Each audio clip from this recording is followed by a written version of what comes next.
Let's begin. So welcome everyone to the first seminar of the SAEON Seminar series for 2022. I trust that everyone had a good break and is relaxed and revitalized for the new year. Just a quick bit of admin before we begin. This meeting will be recorded and it will be posted to the SAEON YouTube page shortly after the end of the presentation itself. Yes, so just to welcome everyone and then introduce our speaker. At the end, I will also be moderating some questions that you might have for our speaker today, Dr. Glenn Moncrief. So Glenn is a SAEON research scientist, a data scientist. He's been with SAEON since July 2018. Recently, he's been serving in an acting managerial role since, I think, May last year, which I suspect he hasn't been enjoying terribly much. So Glenn's real passion is what I call science of the new age, data science. Glenn's research involves tools and methodologies like using satellites and machine learning and Google Earth engines and other instruments and methodologies that belong more in science fiction than in scientific publications. But Glenn has a way of communicating these findings in a very clear and understandable way that I think we all look forward to engaging with today. So Glenn's work is of a very high standard. He publishes his work in very good academic journals like Global Change Biology and the like. He received his PhD with distinction from Goethe University in Germany in 2014. So Glenn is one of SAEON's distinguished scientists, but he also has a fun, frivolous side. He enjoys rock climbing, surfing, and hanging out with his dog Murray. So maybe we'll get a snapshot of some of that quirkiness today. All right, so without further ado, here's Dr. Glenn Moncrief. Thanks, Rob. When you said that I do science of the new age, I thought you were going to describe crystal healing and horoscopes. So it's not that kind of new age science, unfortunately. Let me share my screen so we can get started.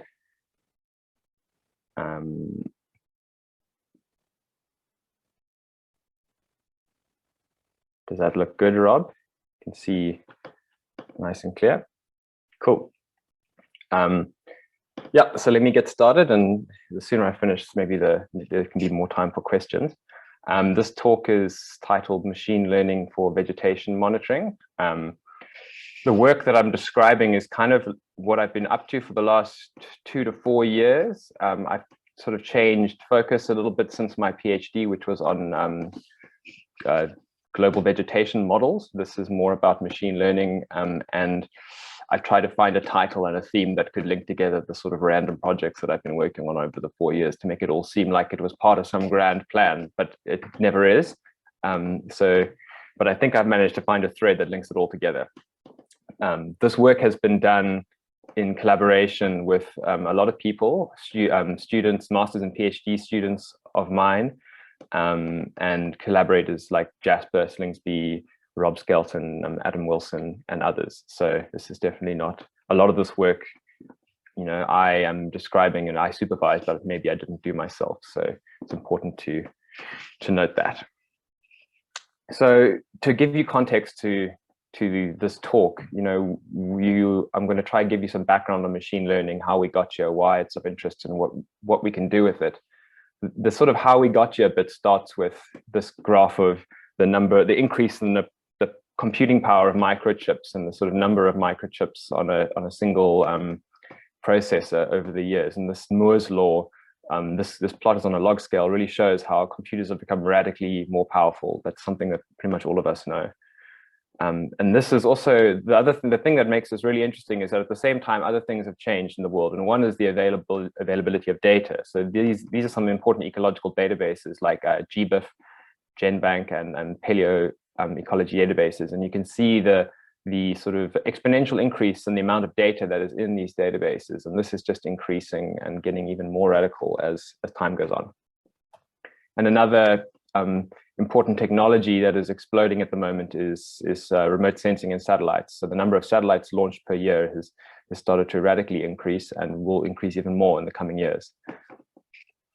And the last kind of piece of this puzzle is the algorithms to analyze this data using the computing power.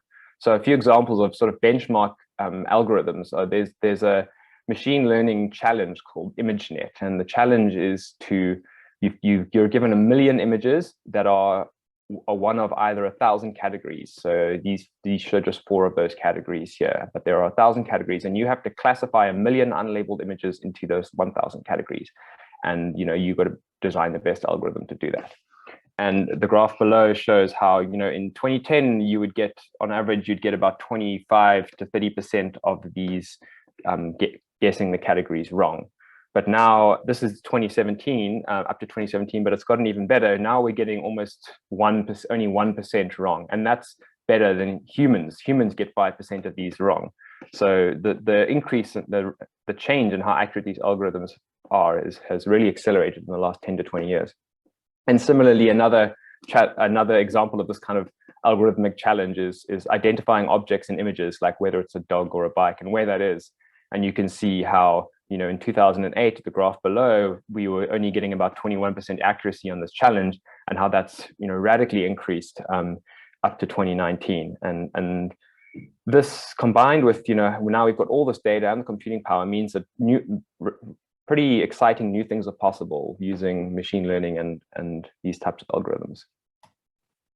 So these possibilities have led all these, you see these headlines quite often nowadays, AI can save the planet, and AI will stop nature's decline, and AI will halt the biodiversity crisis. They see this all the time, and people really like to hype this up. And I kind of want to make it clear from the outset that this is not what I intend to do in this talk, and I don't really share this point of view. I think that AI is not going to save the planet. The problems that are causing, issues with conservation and biodiversity are much more complicated than what AI can solve. And often people go astray thinking that they are, making a big difference using machine learning, and it actually can be harmful. So an example that has come up quite a lot recently is this paper, but it's an example of these kind of global studies or global mapping exercises that result in something that looks very good. You get this, wonderful map of the global tree restoration potential. How clever. And you just threw some data into a machine learning algorithm and got this map. And, you think you've now solved some sort of problem. But in reality, often that data is, looks pretty, but is actually not useful to anyone in any practical way, and can be damaging in the sense that, for example, in this paper, where you're identifying tree restoration potential is actually in the savannas of the world, where you're essentially saying savannas are rubbish and we should restore them to forests, which is total garbage. So you need to be wary of these people who say that, and research that says it's kind of solving some kind of, large environmental problem by throwing some machine learning at it, because it's often not that easy. The hard bit is really engaging with the problem on a sort of human level and the complexities of the problem. The hard bit is not training a model and making a prediction. But let me give you some context to, explain how exactly we do machine learning. So before I go into examples, you kind of know how exactly this works. So an easy way to think of it, which is kind of, you just put a bit of data into a pile and you stir it around until things start looking right. So this funny cartoon is quite poignant. But in a more practical sense, what you generally do is you have a bunch of data. Let's think of this as an example with images. We've got a bunch of images, and those images have labels, whether they're restios, ericas, or proteas. And we put those labeled data into a model and say, we want the model to learn how to assign those labels correctly to those images. So it will learn features in those images that allow it to say, these are features characteristic of an erica or a protea, for example. And then the next step is to evaluate. So we hide some of the labeled data from the model. We know that that's an erica and that the other plant is I can't actually see, I've got something covering it. We know that that's an erica and the other species, which I can't see right now, but and we evaluate how well the model can assign that label. If it assigns the correct label, then we say the model is working well. And then once we've got a model that we're happy with, we throw in new data for which we don't actually know the correct answer, and the model assigns what it thinks is the right answer, and that's how we use it. We now don't need to have a human label the data. We can just throw data at the model and it will give us answers, and we have a measure of how confident we are that it's giving us the right answers. So that's pretty much how machine learning works. And in practice, you might think that it's some sort of magic and requires incredibly intelligent people to do, but in practice, it doesn't. In practice, these 12 lines of code, which are incredibly easy to kind of read and understand, load some data and fit a machine learning model, a random forest, which maybe many of you are familiar with, in just a few lines of code. You don't need to even understand the model. You just type a random forest classifier and throw the data at it. So it's dangerously easy to use these models because you don't actually need to know what they're doing. But it's also encouraging because it means that they're accessible to many people and easily applicable to many problems. A lot of the examples I'm going to show you are using image data. So I just want to make sure that it's clear the sort of main applications of machine learning images are these three types of tasks. One is to give it an image and just say, what is this? So just give me a label. Is it a dog? Is it a cat? Is it a proteo? Is it a restio? Another one is to say, what's in the image. So you'll draw boxes around something and say, that is a cat. Here is where the cat is in the image, or that is a dog. Here is where the dog is in the image, or if there's no dog, you'll get no detection. And another is to sort of label every pixel into a category. So you'll say, these are all the pixels that are a cat, and these are all the pixels that are a dog. So these three tasks, classification, detection, and segmentation, are very common, and you'll see examples of this in what I'm about to speak about. I also want to give you just a bit of a contrast, because machine learning, many of you will be familiar with traditional statistics, which is kind of what you're taught in university, and machine learning might be hard for you to place it in terms of how it relates to that. In traditional statistics, you'll see sort of what we would normally do on the left is that we fit some sort of parametric curve, like a linear regression or maybe some exponential curve to data. And we know there's a formula that describes that, and we can kind of extrapolate. Extrapolation is dangerous, but if we know the form of the relationship and we understand the process, we can do a bit of extrapolation. And we also get kind of confidence limits. We know where, the sort of 95% range of where our predictions should fall in. Whereas with machine learning, we don't actually know. Sometimes we fit a complex relationship, and that relationship is difficult to actually understand. And it's very difficult to extrapolate because the complex relationship is probably not going to hold outside of the range of the data we've given our model. But the advantage of machine learning is that it's essentially what it's doing is learning to be as best at predicting new data as possible. So, our traditional statistical model might tell us what the sort of range is, but it doesn't actually give us so for these blue dots in the images below are sort of new data that we're trying to predict. Our traditional model might not get very close. The prediction, the sort of average prediction given by that red line might not be very close to what we're trying to predict, whereas the machine learning model, because it's quite complex, could get closer to the answer. So there's these sort of disadvantages and advantages to either. The best, when you really want to use machine learning is a great tool when you've got lots of data, because you need lots of data to train these complex models. And all we really want to do is make predictions. That's the point. And it's particularly good at this on images, audio, text, and video. When you need your uncertainty quantified, you need sort of confidence limits. When you actually want to understand, when you have an idea about the actual process, and you can describe the process generating the data with some sort of formula, or when you want to kind of make inferences. So the parameters of the model themselves are something you're interested in, like the asymptote of a curve or the rate of increase. This is when you want to be when it's more likely that sort of traditional statistics is the way to go. But there is kind of convergence happening here where machine learning is actually becoming less data hungry, that methods are becoming available that don't require a lot of data to train. And you're getting some methods can have uncertainty. And some methods are also can tell you something about the generative process as well. So what's causing the model to make the predictions that you're getting. So these are sort of active fields of research in machine learning. And I think in a couple of years' time, there'll be some more convergence and they might actually be able to do this stuff. So I'm going to start going through some examples now that you've got that context about how machine learning examples in the research that I've been doing on vegetation monitoring. And the first one is an example using machine learning to quantify plant water transport network failure by a master's student of mine, Tristan Naidu, with help from Rob Skelton. So to help you understand what's actually going on here, we need to understand how plants transport water and how they sort of suffer under drought. Plants move water from their roots to their leaves through a sort of pressure gradient. So the water is under kind of a negative pressure. It's kind of like a tension, so like an elastic band being pulled. And there's a gradient, so that negative pressure is highest in the leaves and in the and then into the atmosphere, and lowest in the roots. So that gradient causes water to kind of flow across the gradient from roots to leaves. I'm definitely butchering this, but I'm sure Rob is cringing as I'm saying this. But this, hopefully you'll get the gist of it. Because the water is under that kind of negative tension, when a plant is under water stress, that tension becomes greater. And so you can think of the elastic band being even more stretched.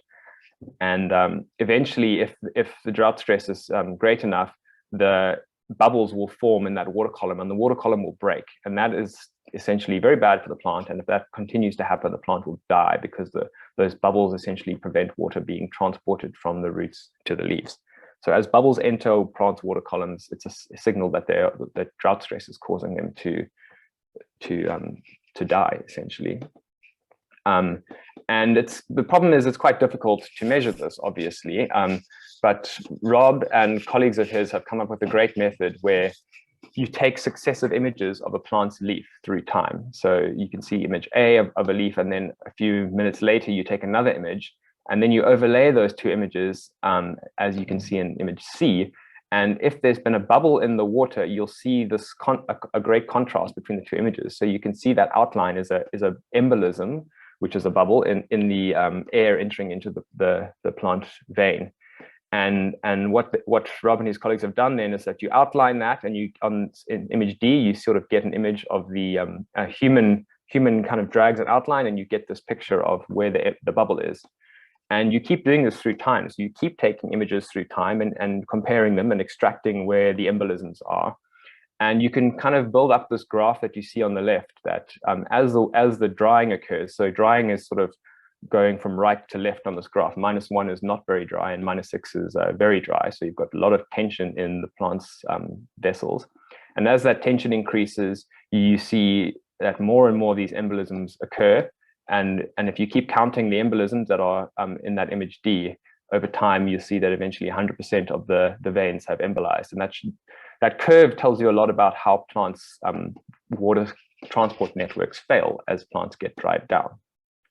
The shape of the curve is very important. But what's difficult about this is that you have to manually go through these images and manually extract, dragging a mouse over those embolisms to get the images to build the graph. And that's incredibly labor intensive.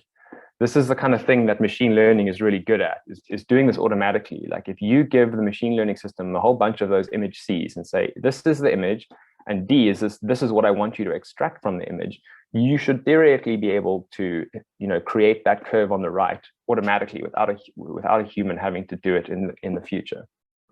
So this is what we've done. This is what Tristan did. He took a whole data set of Rob's images collected by him and his students, where you've got these different images between time 1 and time 2, and then the masks that they created where they extracted the embolisms manually and said, pass that to a neural network called a UNet and said, if I give you the image on the left, I want you to return me the image on the right.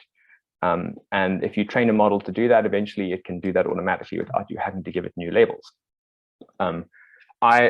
In this example and all that follow, I'm really not going to explain how the network works because I'm sure a lot of you might not be interested. If you are, you can look more into it. But all you really need to think of it as is kind of just passing your data into a pile and stirring it around until the answers come out looking right. And this is when we've got our model trained and we pass it images, this is what it does. So this is our model predicting on images through time as the plant dries down. So you can see this, it's detecting these embolisms, and as the plant dries down, it's constructing this curve.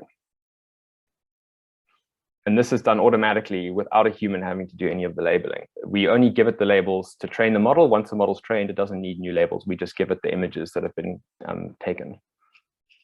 And when we compare that to the curves that have been manually created, so the orange are the ones that our model has created, and the green is the ones that Rob and his students have put together, we see that our model recreates the curve very accurately. And essentially that gives us a very accurate machine learning based reconstruction of the sort of ecophysiology of this plant in relation to its water transport network.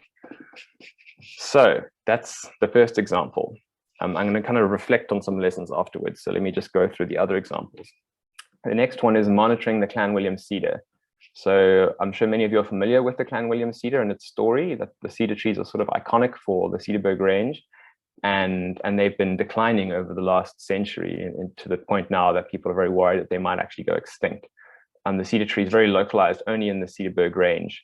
And what's neat about the cedar tree is that there aren't really any other large trees in the Cedarburg range. So it's kind of unique in being the only large distinct tree in the range. What we essentially wanted to do was map the range of the Cedarburg using machine learning, and be able to then kind of apply that currently and into the future to monitor the change in the population. That's possible because we have great aerial photos for all of South Africa, including the Cedarburg. So we've got these high resolution aerial photos in which it's possible to actually see the cedar trees. And there's also a data set that was put together by Peter Slingsby, and with help from Jasper Slingsby, where Peter manually kind of put a point over the location by looking at satellite imagery and aerial imagery, manually put a point over every cedar tree location in the whole range. So we kind of know where the trees are at the moment. And that, having that location data and those aerial photos allows us to essentially train a model to say, this is where the trees are, this is what they look like in aerial imagery. Can you, without a human annotator, can you find the trees in going forward? So that's what we did. You see on the left is kind of the annotated image where the student who did this work, Blessing Cedar, she went and using Peter's original data, I sort of drew a box around every tree in the aerial imagery and then trained a neural network. This network is called a retina net, and she trained a network to learn what the distinctive features of the trees were in the aerial imagery so that she could give it new imagery, for example, on the right, and that the network would then make predictions of where trees were without a human having to point to them. So again, you can just think of that as data going into a pile and being stirred around until the answers come out looking good. And this is how, now we've got this trained model, we can throw at it these aerial images and it will automatically find cedar trees for us. And she did this for the whole Cedarburg range. And on the left is you see the density of cedar trees that was done manually by Peter Slingsby. And on the right is the density of cedar trees that her machine learning method detected. And you can see that the overall patterns and the areas where the population is really dense has been well detected by this method. There is some error around the edge, but the kind of overall trends are well detected. And we would imagine that we can keep applying this in the future to future aerial imagery that gets acquired. We might be able to track areas where the trees are declining, where the population density is declining. Another problem we've been working on is invasive species mapping. So this is a huge issue in South Africa that I'm sure all of us are familiar with and have encountered at some point. There's a huge consequences of invasive plants for biodiversity and for water, and it's really important that we have accurate maps of where these plants are and we know how they're spreading. But unfortunately, most areas, most municipalities and conservation agencies actually don't have good data on this. It's quite expensive to do. You've got to pay a bunch of consultants to do expensive mapping work. And the most up-to-date national data is from before 2010. So it's really out of date. And we don't really have good data on this, despite the importance of the problem. So a master's student of mine, Kaletso Moiwe, went and try to work on this problem using machine learning in the escarpment grasslands of Limpopo and Mpumalanga, where we've got these really important water source area and really biodiverse grasslands, but they have been used for plantation forestry, and there's a lot of alien plants sort of escaping from the plantations and causing trouble in that region. So what Coletto did was collect these sort of hand-labeled locations across the region, where she looked at aerial imagery and also did a field trip to get sort of ground truth data on what the actual land cover was, and then used that in combination with satellite images from the Sentinel-2 satellite for a whole year, and it used that to train a model. So what her data is saying, this is for example, this is where you find black wattles, and here is the satellite imagery. Can the machine learning model learn the sort of distinctive pattern in the satellite imagery that is related to the black wattles, so that in future, if I give it new satellite imagery, it can look for that pattern and say, there are wattles here, or there are pines here, or there's grasslands here. So we use that data to train a model, and we get, at least for the current situation, we get this landscape of this invasive map for the region, which corresponds quite well to what we see on the ground. But the real value here is doing this at other points in time. So we did the same thing with Landsat data, which goes back very far in time. So we can train our model on data for the present time, but then make predictions on imagery from 20 years ago and say, well, where were the aliens 20 years ago? So we've done this from 1990 to 2020. Every 3 years, we created a new prediction of the spatial distribution of these classes, and we can look at how the sort of abundance of these different categories has changed through time, and how aliens have spread, and how other classes, for example, NVF is non-vegetated features. So we've had much less non-vegetated or low biomass vegetation in this region through time, and increasing things like increasing pines, for example, as well. And similarly, because this method is quite transferable, the sort of way that we're using the machine learning method is very transferable. We can just go and collect some new training data, some new validated locations in another region of the country, and do pretty much the same thing. So we have another student, Lungile Kuzwaya, master's student, doing this in Fynbos, looking at alien spread in Fynbos. So it's one of the powerful things about these machine learning models is that you can kind of transfer them. You collect a bit new training data and transfer the same framework, the same model, just retrained for a new region. The last project that I'm going to talk about is one that I've been working on myself for the last few years, which is monitoring land cover change in the Renosterveld. The Renosterveld is a really special and valuable region in South Africa. It's the most threatened ecosystem, terrestrial vegetation type in South Africa. It's home to a beautiful biodiversity of bulbs and species such as these farmers, and it's under serious threat. So this map shows the rate of change of different habitat types in South Africa, the rate of loss between 1990 and 2018. And you can see in red, the red regions in the Western Cape are pretty much all the Renosterveld regions. So the Renosterveld is the fastest disappearing vegetation type in South Africa. When you look at this map of the original Renosterveld extent in the Overberg region, which is where I focused and on the right, the remaining natural vegetation, you see that almost all of it has been lost, and there's only these few fragments remaining, and those fragments are incredibly valuable for conservation. They have lots of rare species, and we really need to conserve them. And it's completely illegal to damage that vegetation or remove it because it's so threatened. Despite that, the sort of destruction of Renosterveld continues. So these two images show you just one farm where on a very large scale, a huge amount of Renosterveld has been plowed up and removed by this farmer. And this is totally illegal to do this. So what we want to do is sort of develop a machine learning algorithm that can automatically look at new satellite imagery, which becomes available every 5-10 days, and detect when this kind of plowing or destruction has occurred, so that we can kind of intervene as quickly as possible, and so that these farmers know that they are being watched and that there's sort of consequences for this type of action. These types of applications, monitoring land cover change, exist all over the world. in different regions, and particularly forest. Everyone's forest verschrik, and they want to detect deforestation because deforestation is the world's greatest problem, according to them. And so we have amazing applications and built on machine learning algorithms to detect forest loss around the world. Global Forest Watch is the sort of best known of these. This website has an incredible functionality based on these machine learning models to analyze new satellite imagery and detect when deforestation is happening. But this doesn't work at all for most of the ecosystems in South Africa, because we don't have forests. Forests are only a tiny proportion of our natural vegetation. And so we need to design custom algorithms that work for our vegetation, because the whole world is focused on forests and nobody other than us gives a damn about Renosterveld. So what I did was put together this training data set. I looked at these this high resolution, high temporal resolution satellite imagery from this company called Planet. And you can see in this imagery how we collect an image almost every day, and it puts together this really clear timeline of when Renosterveld was plowed on this farm. This is the example that I showed you earlier. So we can see in very fine detail how plowing occurs through time, and we can assign a very accurate date to that event. So just as we let it play again, you can see that's intact Renosterveld, and we can see the plowing happening day by day as the Renosterveld gets removed.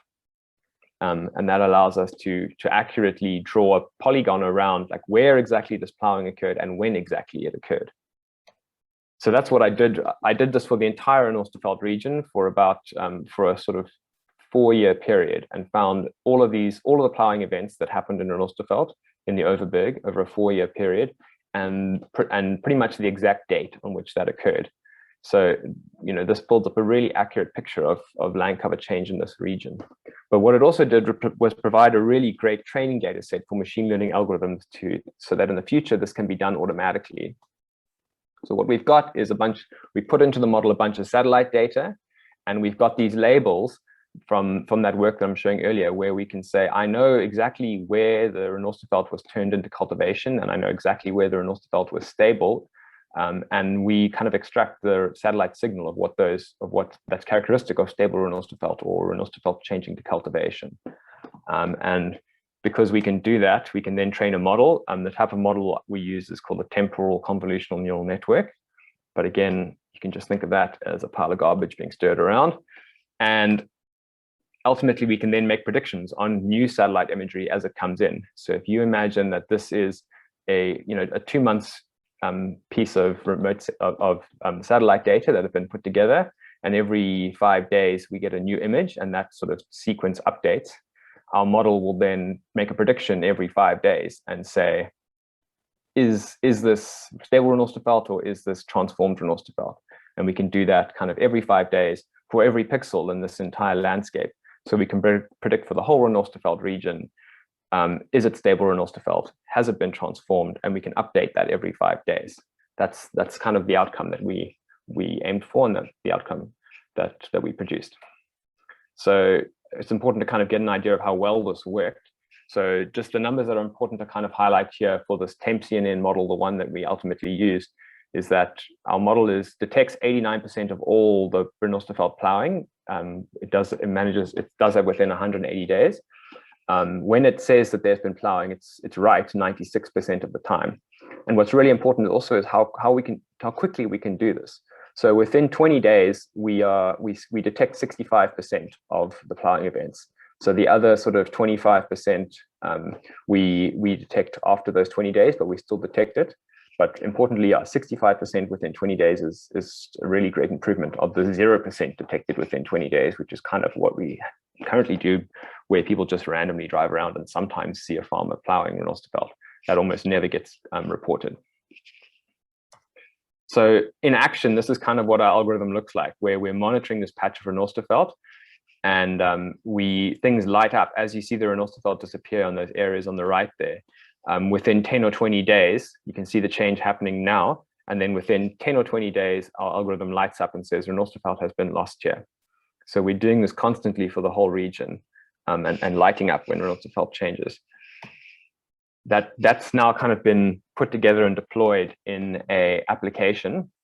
So this is kind of running online and doing every 10 days, 5 to 10 days, we are reanalyzing the whole region and looking for new plowing events using this machine learning model.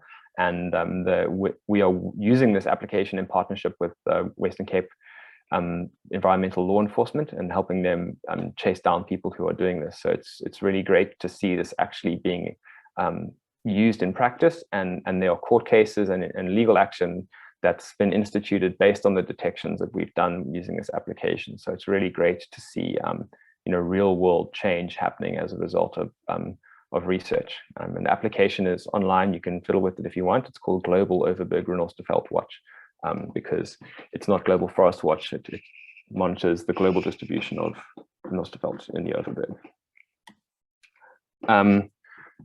One short example I'm going to just go over to kind of give you this idea of how machine learning and traditional statistical models can work together. You've probably all heard Jasper talk about the work that we've done over the years, where we are looking at Fynbos post-fire recovery. So if you're not familiar with Fynbos, you will now know that Fynbos burns every 5 to 20 years. There's a fire that removes almost all the vegetation, and the vegetation regrows after that fire. And this is completely natural. The signal of sort of vegetation growth, which we measure using a NDVI, satellite measured productivity, the signal kind of follows this pattern that you see below, where over time the vegetation greens up from almost zero and eventually reaches a sort of asymptote, a stable level, and there's some seasonality to that. The shape of this curve is really just tells us a lot about the vegetation. It tells us the maximum productivity that the vegetation reaches and the kind of rate that the vegetation reaches that. So we built this statistical model that kind of fits a curve to that distinctive NDVI signal, and makes predictions about the sort of the confidence interval. So this is the kind of this model on where you see the predictions in gray on the left shows this is the range of NDVI that we expect in this pixel recovering after fire, and the blue data shows what you actually observed, and so it shows you that our predictions are great. But what we also, because this is a statistical model with a underlying process described in this equation, we can extract parameters from this model, like the recovery rate, which is a model parameter, and plot that over the region. And that tells us a lot about the ecology of Fynbos. We can see that in the sort of Southern Cape region, that the post-fire recovery is much faster than in the sort of Cedarberg and the northern drier extent of Fynbos. So the statistical model, like I said, tells us something about the ecology of the region. What we've also been using this model for then is to compare the observed recovery of Fynbos after a fire. So you see in 2015, there's a fire here in these two blue time series of observed vegetation change. And what you see is that the prediction of how the Fynbos should have recovered after the fire, which is in gray, doesn't match the observation in these two examples. So in the top example, the vegetation recovery is faster than the model predicts. And in the bottom example, the vegetation recovery doesn't recover at all. And that tells us that something's gone wrong here. That in the top one, we can see that that's because of an alien invasion, and in the bottom one is because of a drought impact. And we're hoping to use this model and collect training data where we can label what exactly is the cause of this anomaly, and then use that training data to label these kinds of time series where we've got observations of deviations between our observed and predicted vegetation recovery. And that kind of builds on top of the statistical model. So our statistical model gives us a prediction of what the system ought to look like. And then we're going to train a machine learning model on top of that to say, why is that system not looking like the way it is? So we're combining the machine learning and the statistical model here. So starting to kind of reflect on some of the lessons that I've pulled away from doing this type of work. Traditionally in machine learning, we have to measure obviously how accurate our model is, how good a job is it making the predictions we're asking it to do. And we use metrics like percent accuracy or area under the curve, precision, recall, users, producers accuracy. If you've ever trained any model, you would be familiar with these. And this just gives us a measure of like, how close is our prediction to what we asked it to predict.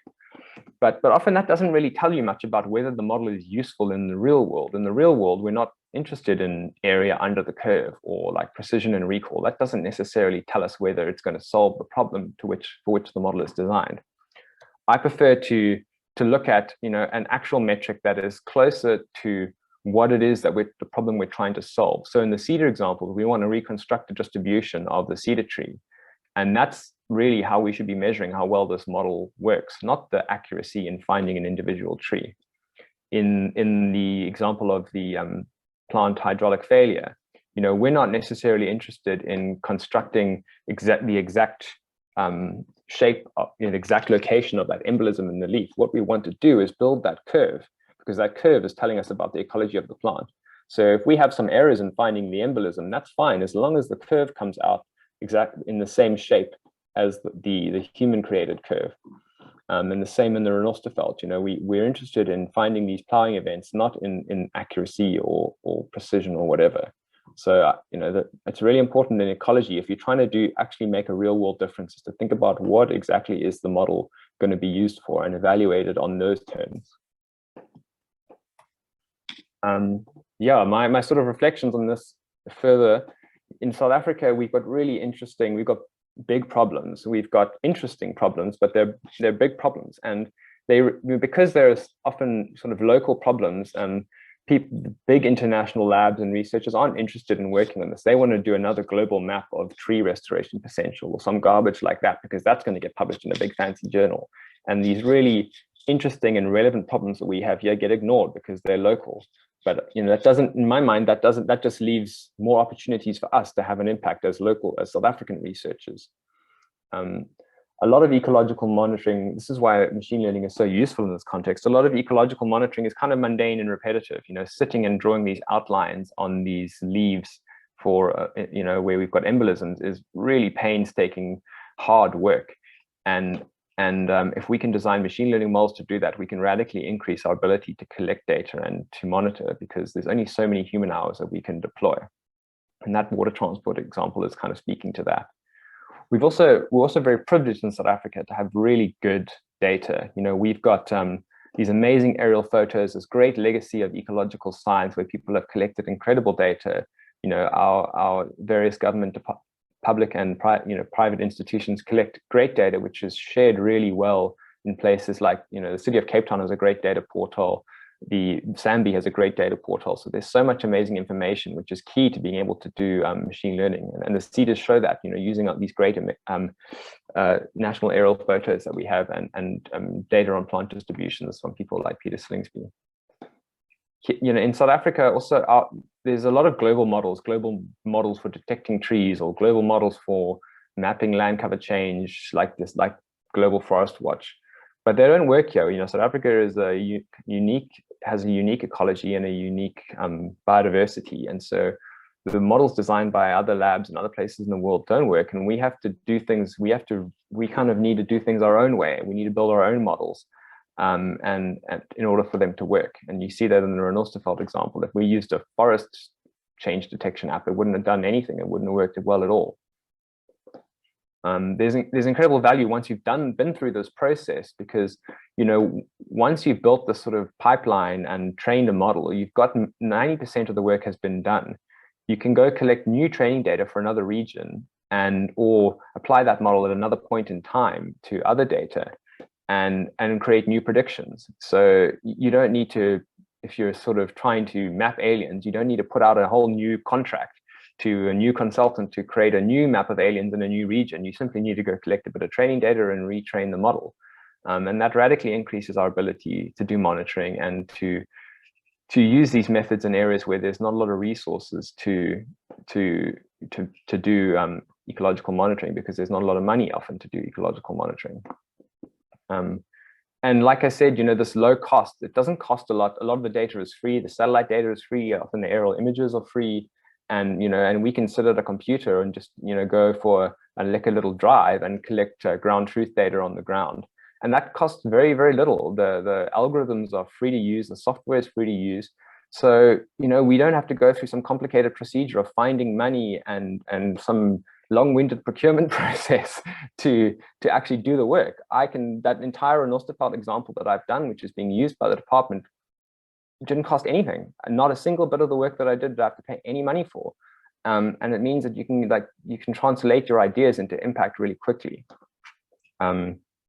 yeah, and then the sort of final reflection is trying to draw a thread in all of this work that I've been doing together is kind of like makes me realize that, you know, there's this saying where if the only tool you have is a hammer, everything is a nail, which kind of means like if you're just focused on the tool, then you're just kind of indiscriminately using it. But it kind of works with machine learning. You know, machine learning is a hammer. And there's nails everywhere. We're surrounded by environmental problems and a biodiversity crisis, and machine learning is this hammer that can address a lot of those problems. If we focus on the problem, we don't think that there's one great solution, but there's a whole bunch of little problems that require some machine learning and a lot of human energy and careful thought about how to address the problem. And you know, we're on this sinking biodiversity ship, and we need a hammer to hammer in the nails to keep this thing afloat. So I think that machine learning, it really does have a place to play, but we need to choose the problems carefully and do the hard work as well, which is not just training the model is not the hard work. Like finding a way to make it useful is the hard work. So yeah, I hope that is useful to you. Sorry, I've been through all of that. Yeah, I am really grateful to my collaborators who've made this work possible, and to funders. And yeah, and sort of government and public partners who are using this information to make decisions. Thanks. Now I've got to figure out how to stop sharing. Oh, that's great, Glenn. Thanks very much. I come from a school of thought in biology that emphasizes the knowledge of the individual organism, and I'm often skeptical of big data science, but you've shown how in a very clear, engaging way, how big data science can be useful, informative for decision makers, as well as what's happening at the organismal level. So that was an excellent, really clear presentation. So thanks very much for that. So we have a bunch of questions in the chat. I'm just going to pull up a few if I can get there. Oh my goodness. Okay, so I'm just going to read out a few, and hopefully they'll make sense to you. So I'll read them out in roughly the same order in which they were asked in the presentation. So when you were talking about the Protea and Erica identification in the very beginning, Genevieve asked, is this the same technology that that INAT uses? So I think she's referring to kind of the machine learning algorithm that you're referring to in that particular example. Yeah, so that example, you know, I have done that. I did like do a little model like that for fun, just as like a learning exercise many years ago when I first started doing this. And it's a very, it's more of a kind of illustrative example that, you know, this is how machine learning works, but people do that. You know, they're giving images with labels to machine learning models to make automatic predictions, and that is how the iNaturalist system would work. I don't know the exact details, but a system like that is going to use also like all the data that's available. So it's going to get an image of a plant and look to see whether that image is characteristic of a Protea or Erica, but it's also going to look at like the time of year that the photo was taken and the location that the photo was taken, and, you know, stuff that's been taken nearby. So a model is not necessarily just taking models don't necessarily just need to take one piece of data and make a prediction on it. They can fuse a whole bunch of different data that might add a little bit of extra value to the prediction. And so the iNaturalist system and plant identification apps that have any hope of working well can't just use photos. They've got to use a lot of additional info, because when we identify a plant, you don't just look at the plant. You're like, where am I? What plants occur here? What season is it? What does this plant look like? You know, we use a lot of context ourselves, and machine learning apps can't do magic. They can't make deductions that aren't, you know, that it doesn't have the data to do. Okay, great. So we've got quite a few questions, so we're going to have to skip through them fairly quickly. So Katlejo asks, how do you train the numerical data in machine learning? Most of the examples that you provided were on data that is categorical. And then also, can you explain multi-collinearity and overfitting? So You can very easily do whether you want to do classification or regression. It's very easy to choose between them. You know, in practice, you just say, instead of saying like machine learning classifier in your code, you'll say machine learning regression, and the model will make continuous predictions and not categorical predictions. So that's very, you know, it's very easy. The other question was related to, just remind me, Rob. So can you also explain multi-collinearity and overfitting? So multi-collinearity and overfitting is obviously an issue in statistics. It's something that you need to be aware of in machine learning, but often the algorithms that we use are well designed, or kind of at heart deal very well with overfitting. So you need to fiddle with the model. You need to understand the model to make sure that the parameters you're giving the model, the settings you're using, are not going to allow it to overfit or you know, or build spurious relationships from correlated variables. But the models are quite robust to that. And ultimately, what you do is validate. If like I said, if all we're interested in doing is predicting, we make predictions on unseen data and say, does the model work well? And if it's working well, but it's got collinearity and whatever, who cares? All we care about is making an accurate prediction. So we can start to dig into the collinearity and the overfitting to get more accurate predictions, and that can help. But ultimately, all we care about is whether the prediction is accurate or not. We're not that interested in the sort of relationships between the variables that are going in.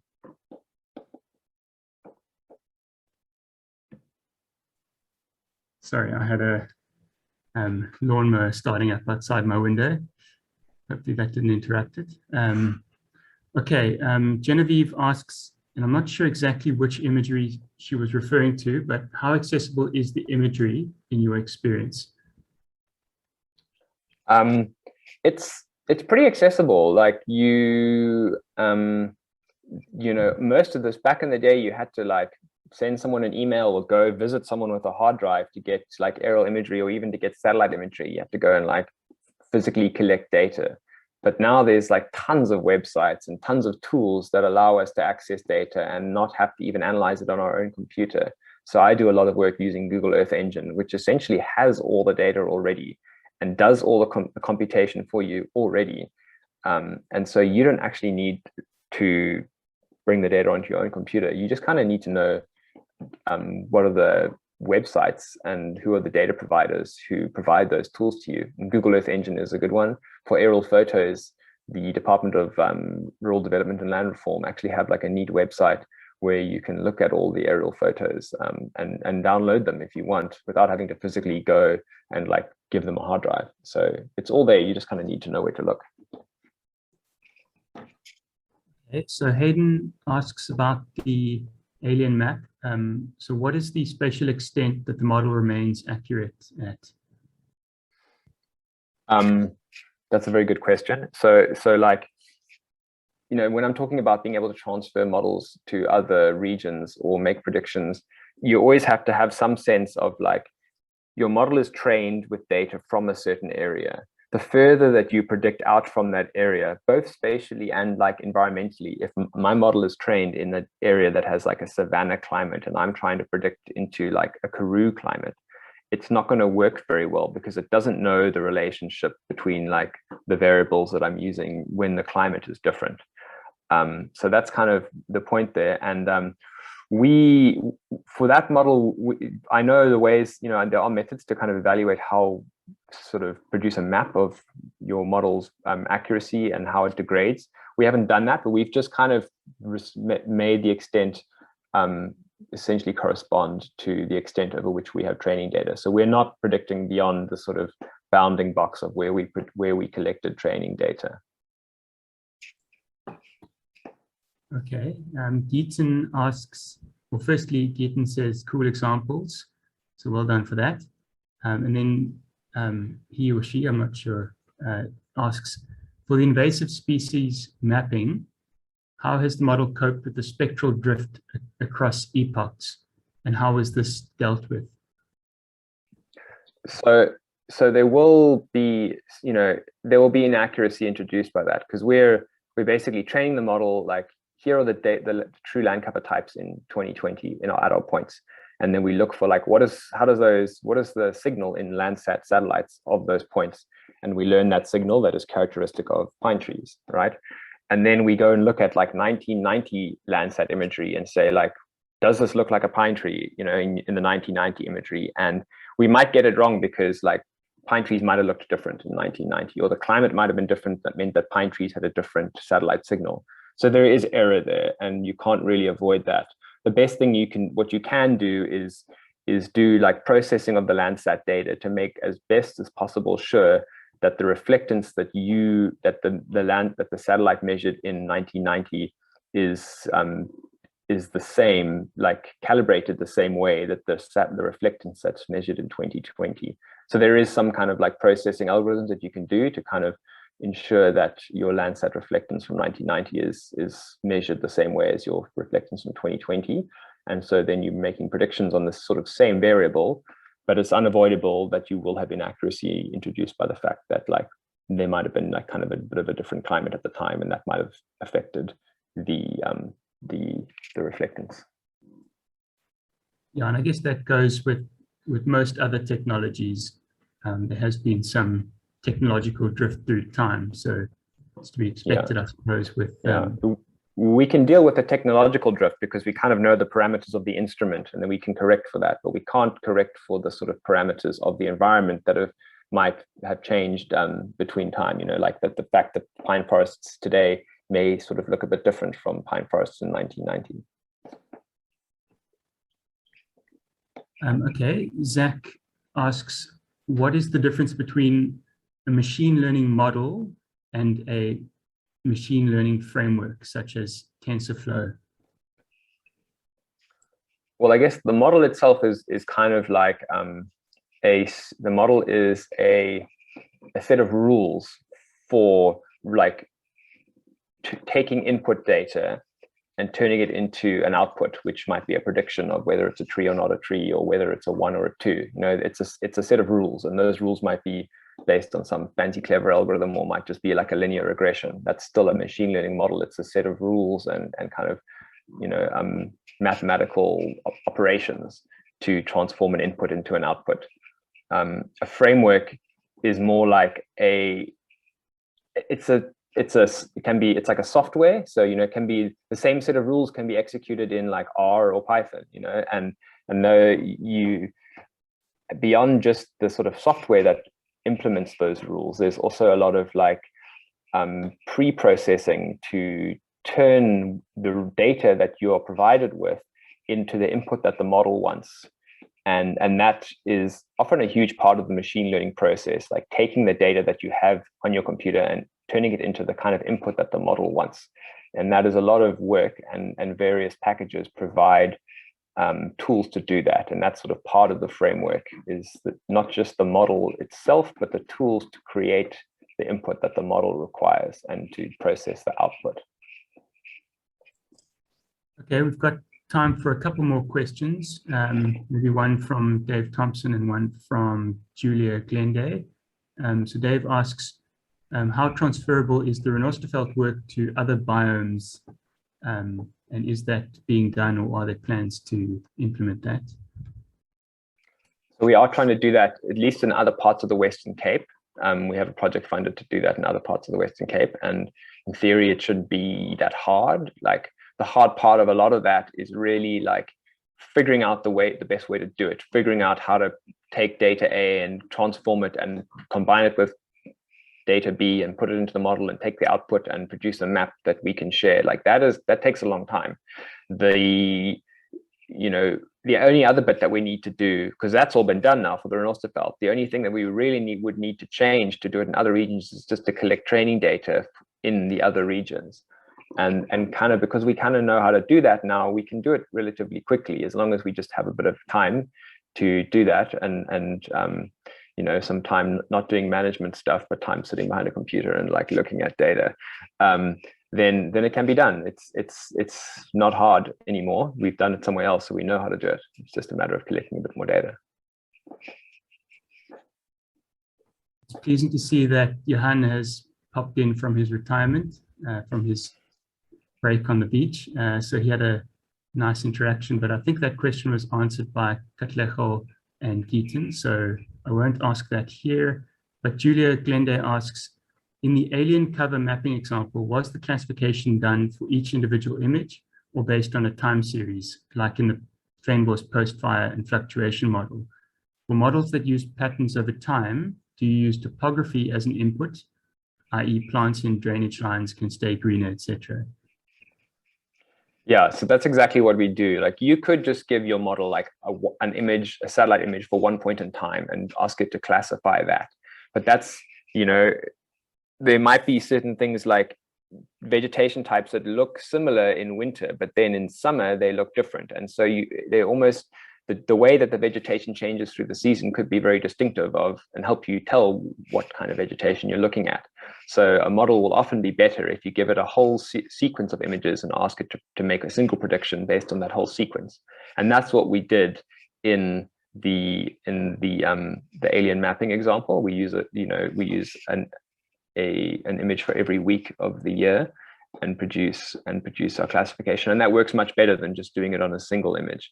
But we also add additional information. So to make your classification, you don't, like I said earlier, you don't just have to give it one type of data. You can give it all kinds of types of data. So we give the model the Sentinel-2 satellite data for every week, but we also give it topography. We also give it climate information, because that information may help to tell between something that looks spectrally very similar, but may actually just occur in a different climate zone.